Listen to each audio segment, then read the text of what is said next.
Bonjour à tous, j'espère que vous portez très bien. Je sais que ça fait un bail, on a pu faire de vidéos sur cette chaîne, mais c'est pour la bonne cause, comme je vous l'avais dit. Donc récemment, nous avons travaillé sur pas mal de projets. Et dans ce projet que je vais vous dévoiler aujourd'hui, le projet Innovation, plus précisément le programme Innovation.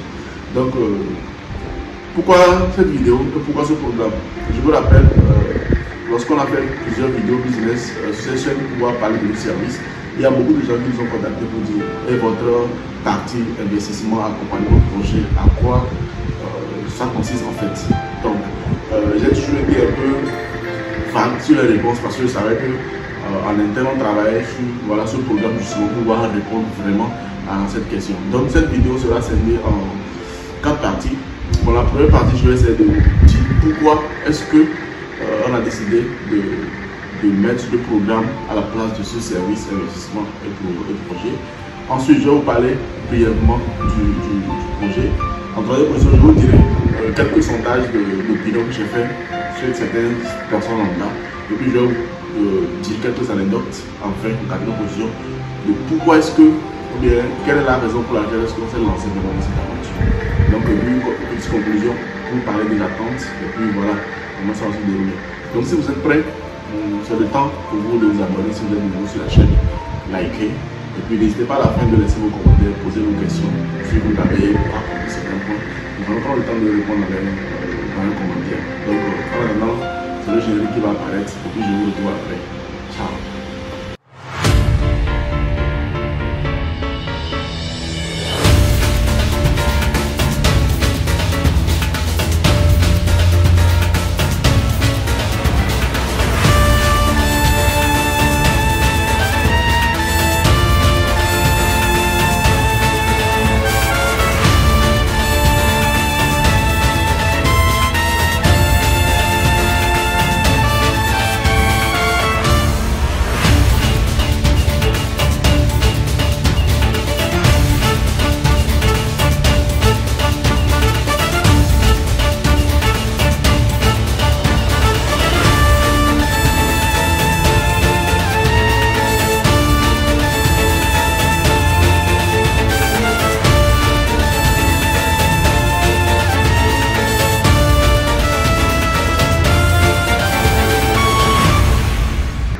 Bonjour à tous, j'espère que vous êtes bien préparés, bien assis pour qu'on puisse aller en fond en comble dans cette vidéo. Bon, sans plus tarder, je vais essayer de faire cette vidéo de façon brève pour qu'elle ne dure pas, mais essayer de beaucoup plus explicite pour vous pousser. D'abord, le point numéro 1. On vous aura dit, nous avons plusieurs services au niveau de l'IT Consulting, notamment la traduction, les accompagnements pour les voyages, l'import-export, qui est l'un de nos services les plus, les plus mouvementés récemment, je peux dire. Et puis on a aussi le visuel, la conception, et puis enfin l'investissement et projet. Maintenant, au début, l'investissement et projet, beaucoup nous avaient approché pour nous demander en quoi consiste réellement l'investissement et projet. Parce que vous savez, souvent en Afrique, qu'est-ce que les jeunes cherchent? Les jeunes cherchent en fait des structures pour les financer dans leur projet. Donc, à la base, on y avait pensé. Mais comme vous le savez, nous sommes tous des jeunes. Je ne suis pas tellement différent de vous.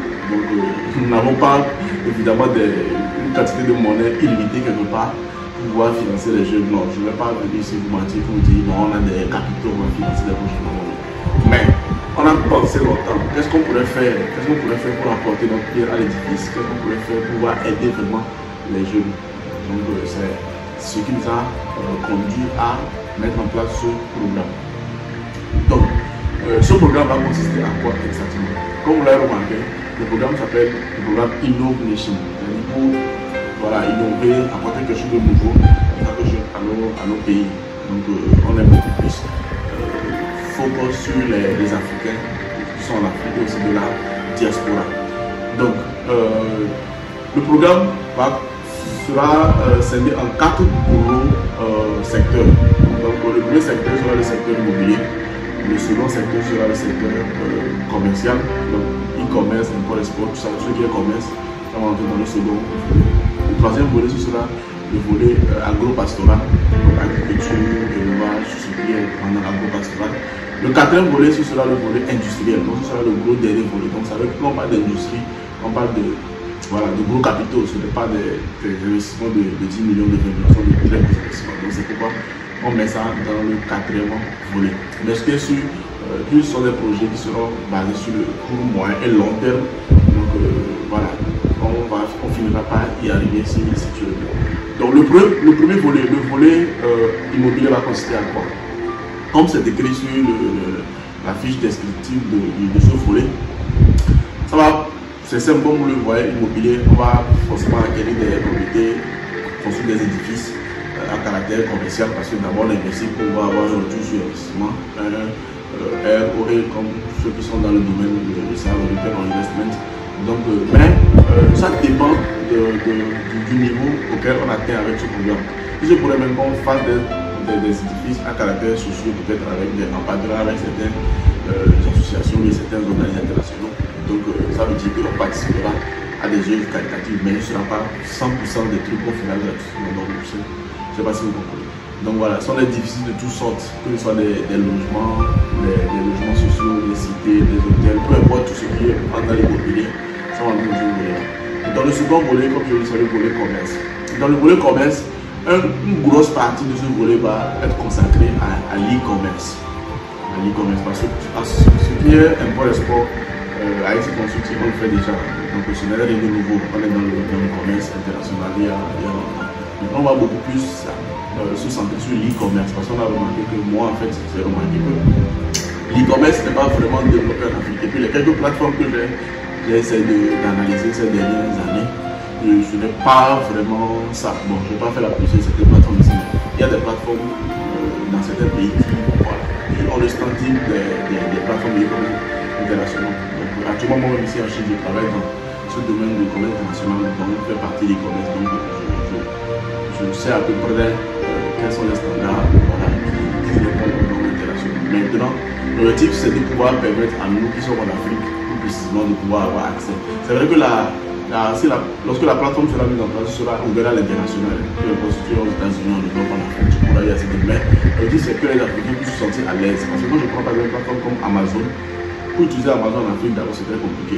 Parce que Amazon n'est pas vraiment fait pour les Africains. Et puis les moyens de paiement, tout ça là, vraiment font que voilà, on est un peu largué.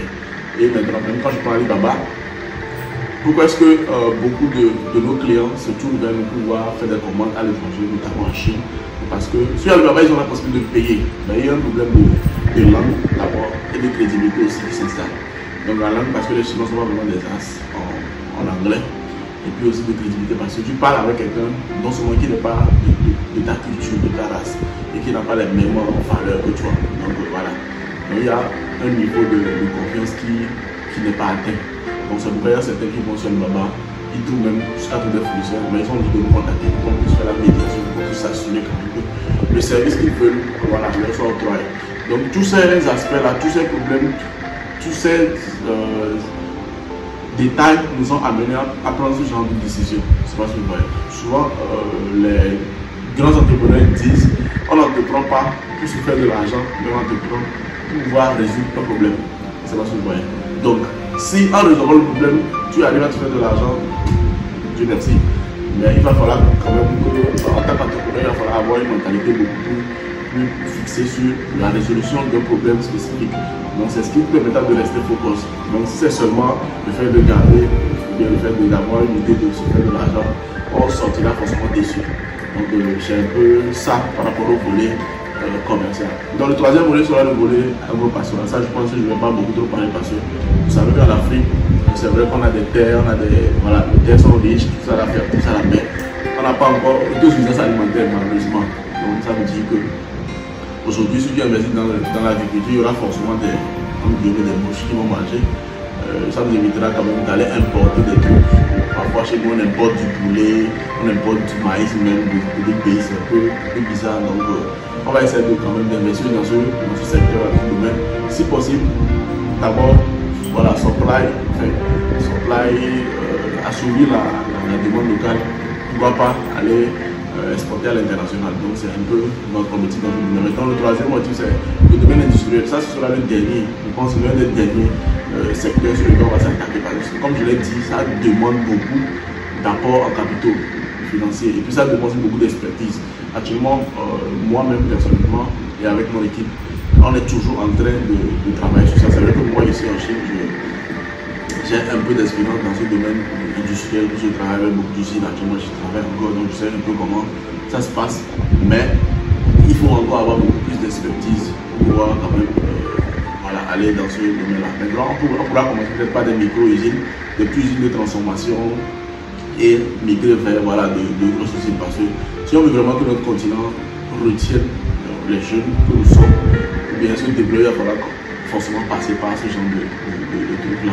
Maintenant, nous, notre objectif pour mettre en place ce programme-là, c'est justement pour que la jeunesse n'ait pas forcément besoin, après un certain nombre d'années de travail, de pouvoir, je ne sais pas, comme nos parents l'ont fait par le passé, travailler 40 ans, 50 ans, et puis après, voilà, rester à la retraite et espérer les miettes, ou bien les pensions que l'État donne. Donc, nous, notre objectif, c'est d'inculquer une mentalité aux jeunes, travailler 5-10 ans maximum, investir pendant cette période et pouvoir maintenant, après cette période-là, obtenir les fruits de ce que nous avons investi pendant ces années. Donc c'est un peu ça. Si aujourd'hui on se penche beaucoup sur des projets à moyen terme, c'est-à-dire des projets qui peuvent avoir des retours sur investissement après 5 ans, 6 ans, c'est pour ça. Parce qu'actuellement on est encore jeune, on peut encore travailler. Même moi, je suis entrepreneur, mais je travaille toujours, je suis toujours en salarié dans une société ici en Chine. Donc ça veut dire que je peux investir et travailler tant que j'ai encore je suis jeune, la motivation, la force, voilà. Mais arrivé à un moment donné, il va falloir quand même se concentrer à 100% sur son business. Donc à ce moment-là, tu sais que côté financier, tu vas faire le maximum. Donc c'est un peu ça l'idée. Voilà, l'autonomie financière, excusez-moi, comme on le dit. Maintenant, en troisième position, on va parler du petit sondage de bilan que j'ai fait. Ce sondage de bilan va permettre aussi de répondre directement aux questions que les gens pourraient se poser directement par rapport à ce programme. D'abord, je vais faire un petit disclaimer. Je suis souvent quelqu'un sur les plateaux, bien sûr les forums auxquels j'ai participé. J'ai toujours été contre les investissements dans les trucs je sais pas, crypto-monnaie, marketing de réseau, et sur des trucs où les gens perdent facilement leur argent. La première fois que j'ai travaillé dans la finance, quand j'ai fini mes études, j'ai d'abord travaillé dans la finance, puisque vous savez, l'économie c'est le commerce international. Donc je travaille dans la finance avant de basculer dans le commerce. Parce que, en Guillaume, j'ai remarqué que la finance, c'est pas un domaine vraiment sain. Quand je vous dis que c'est pas un domaine vraiment sain, je travaille du côté des décideurs, c'est-à-dire pas du côté des clients. Donc je vois comment est-ce qu'on peut décider du sort des gens qui mettent, je sais pas, un certain nombre d'argent dans des trucs. Les gens mettent de l'argent, il faut décider qui perd de l'argent, puis ils perdent. Donc tout ça m'a paru un peu malsain. Donc c'est pourquoi moi, après j'ai viré dans le commerce international où je me sens beaucoup plus à l'aise. Donc c'est pourquoi souvent moi, même quand je suis dans la finance, je ne permettais pas à mes amis d'investir dans les trucs de marché financier et autres, parce que c'est des trucs qui sont vraiment risqués. Mais pour des projets physiques, l'agriculture, la terre, les trucs de l'immobilier, c'est des trucs palpables. Ou même si tu perds, tu as une certaine garantie. Si tu as fait un truc agricole et que tu n'as pas vraiment atteint l'objectif que tu veux atteindre, tu peux vendre le terrain et puis voilà, récupérer l'argent et investir dans autre chose. Quand tu investis dans le marché financier, l'argent tombe, le marché descend, dégringole, c'est fini, ton l'argent, voilà, il n'y a plus rien. Donc c'est un peu le petit disclaimer que je voulais faire au début. Maintenant, par rapport au sondage d'investissement, au sondage d'opinion que j'ai fait, la plupart des gens m'ont dit qu'est-ce qui prouve que votre projet est crédible? Qu'est-ce qui prouve que votre projet est crédible? Parce que souvent chez nous en Afrique, il y a beaucoup d'organismes, beaucoup de structures qui sont venus avec des histoires comme ça, les gens ont mis leur argent, ils ont perdu. D'abord, nous en fait, on ne peut pas quand même à 100% rassurer les gens, c'est impossible, il n'y a pas ça n'existe pas. Mais tout ce qu'on peut dire, c'est que nous on a une société qui est enregistrée avec des locaux physiques où les gens pourront aller voir, les gens pourront aller toucher du doigt sans souci. Les deux, ce que l'on va faire, c'est les projets sur lesquels on va travailler. Ce sera des projets où on aura des petits sortes de rapports sur nos pages officielles.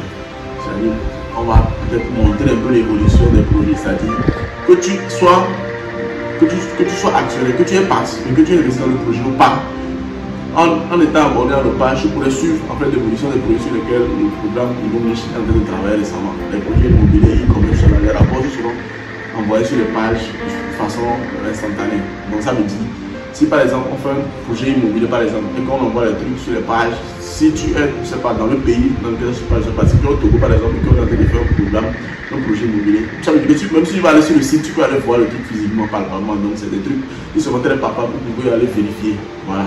Donc il n'y a pas de souci à ce niveau. Maintenant, par rapport à la sécurité de vos fonds, c'est des trucs qui seront faits sous contrat. C'est-à-dire, si tu viens investir dans un projet, on a fait le business plan du projet. Peut-être que le projet va coûter peut-être, je sais pas, 115 millions.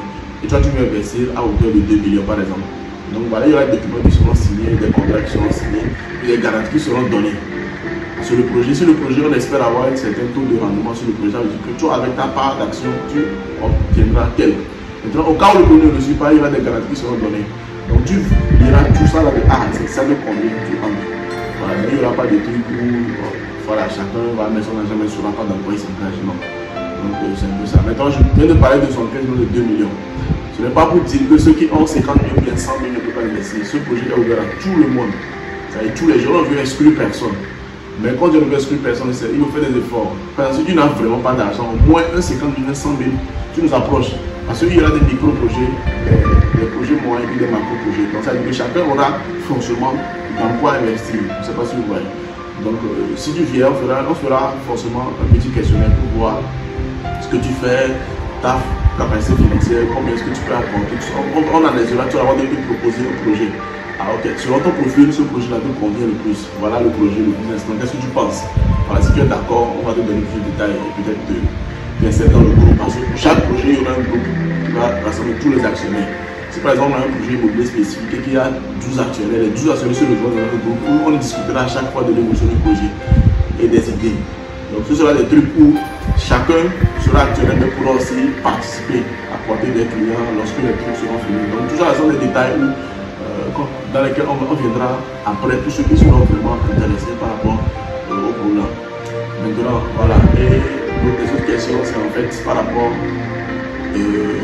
au retour sur investissement.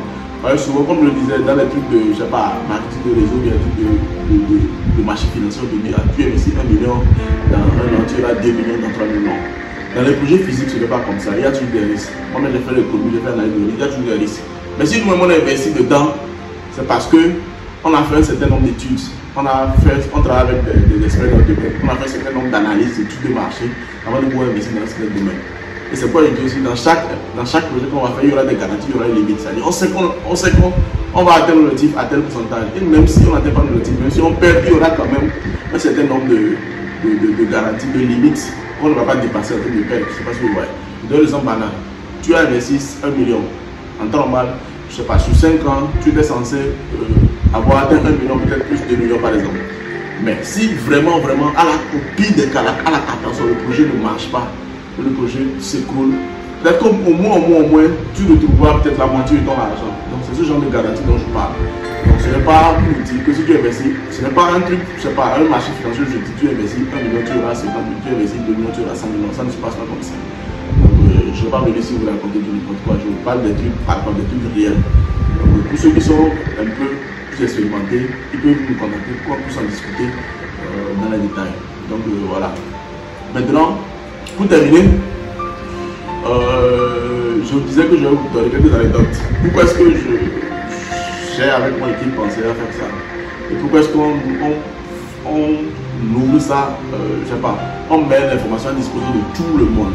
À la base, on n'avait pas pensé mettre l'information à disposition de tout le monde. À la base, c'était des trucs internes, c'est-à-dire la société même à travers des projets, voilà, de façon secrète, je ne sais pas si vous voyez. Mais moi, j'ai beaucoup d'amis, de contacts, certains que j'ai connus, certains que j'ai connus sur le lieu de travail, certains que j'ai connus avec pas des relations. Donc il y a beaucoup surtout des Africains qui sont à l'étranger, à la diaspora, qui m'ont dit, ah, on sait que tu es dans le domaine du business et tout ça. On veut investir au pays, mais vraiment, on ne peut pas passer par la famille, et puis on n'a pas vraiment, on ne sait pas vraiment comment faire un suivi. Est-ce que tu n'as pas un truc, voilà, on sait que bon, toi tu es carré sur les projets, tu n'as pas un truc dans lequel on peut investir, voilà, parce que dans ce pays, notamment en Afrique, le suivi sera bien et tout ça. Donc beaucoup m'ont parlé de ça. À un moment donné, je me dis, bon, au début, je ne voulais pas prendre la responsabilité de faire ça. Je me dis, à un moment donné, il va falloir quand même arriver à ce niveau, qu'on a déjà posé les bases. Donc, c'était un truc on était censé faire avec un cercle fermé de personnes, des contacts fermés, des gens de confiance, voilà, des gens à qui on a connu, des gens qui ont connu son nom. Mais après on s'est dit, puisqu'on a des ambitions un peu plus élevées, pour voir des projets, je sais pas, des projets industriels, pourquoi ne pas donner l'information à tout le monde? Parce qu'il y a des gens, des équipes lambda qui sont aussi dans la même situation, mais c'est parce qu'ils ne connaissent pas personnellement Hugo, qui ne peuvent pas vraiment m'approcher. C'est parce que, ouais, donc c'est pas dire, ok, on va lancer l'information à tout le monde, même les informations disponibles à tout le monde. Donc ceux qui sont intéressés, on a eu contact, le numéro de notre secrétariat, et on répondra à toutes les questions. Donc voilà, c'est un peu ça. Donc ce qui me dit que ce n'est pas une propagande pour pouvoir faire un appel de fonds ou bien appeler des gens le sac de dos. Après cette information qu'on a passée, même s'il y a 0 personne qui rejoint le groupe, sachez qu'il y a déjà des gens qui sont prêts à investir. C'est pas ce que vous voyez. Donc ça veut dire que peu importe ce qui va se passer après que nous ayons relayé cette information, après 3 mois, vous commencerez à voir des résultats du programme de Machine. Donc, je sais qu'il y a certains qui sont des gens du genre, ok, on va voir avant de croire. Donc, il n'y a pas de souci. Vous pouvez rejoindre le programme à tout moment. Vous pouvez rejoindre le programme après 3 mois, après 6 mois, après 1 an, voilà. Il y a des gens qui veulent être vraiment convaincus que le truc, c'est le truc vrai avant de rejoindre. Donc, ne soyez pas, ne vous inquiétez pas. Vous pouvez rejoindre le programme à tout moment. Mais je vous assure qu'après 3 mois, vous commencerez quand même à voir des résultats du travail qu'on fait.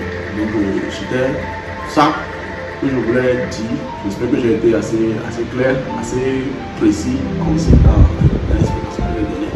Donc, je remercie tout le monde, l'équipe avec lequel je travaille. Donc, je leur demande vraiment de ne pas lâcher prise, du courage à nous. C'est beaucoup d'efforts à mettre parce que, comme je l'ai dit, tout son travail, on a nos boulots avant de faire ça. Donc, il y a un suivi qu'on gère, avec ces constructions, comme vous savez. Et il y a ce programme aussi qu'on va gérer. Et sur les projets individuels sur lesquels on va travailler, c'est beaucoup de choses. Mais on est jeunes, on a introduit sur la motivation pour le faire. C'est aujourd'hui qu'on va le faire pour pouvoir récolter les fruits de l'eau. Donc merci à tous. Et encore une fois, si vous découvrez la chaîne pour la première fois, n'hésitez pas à vous abonner. Parce que nous avons, voilà, comme je l'ai dit, notre page Facebook, Instagram, YouTube, TikTok, on va relayer les informations. Les informations texte, visuel, on va les mettre sur nos pages Facebook, Instagram. Mais s'il y a des trucs à expliquer, comme je viens de le faire tout à l'heure, on va faire sur la chaîne YouTube. Donc n'hésitez pas à vous abonner. S'il y a des questions que vous avez, que je n'ai pas abordées dans la vidéo, mettez-les en commentaire. Si c'est des questions brèves, on va les répondre directement en commentaire. Si ce sont des questions qui méritent de faire encore une vidéo, on va essayer d'analyser en interne et puis on va en faire une autre vidéo. Donc voilà, je pense que j'ai tout dit. C'était Hugo, comme d'habitude. Je pense qu'on se retrouve la prochaine fois, soit pour répondre à une question pertinente, ou soit pour commencer par vous parler du commencement de certains projets. Donc voilà, prenez soin de vous, prenez soin de votre famille. Je vous dis à la prochaine. Ciao.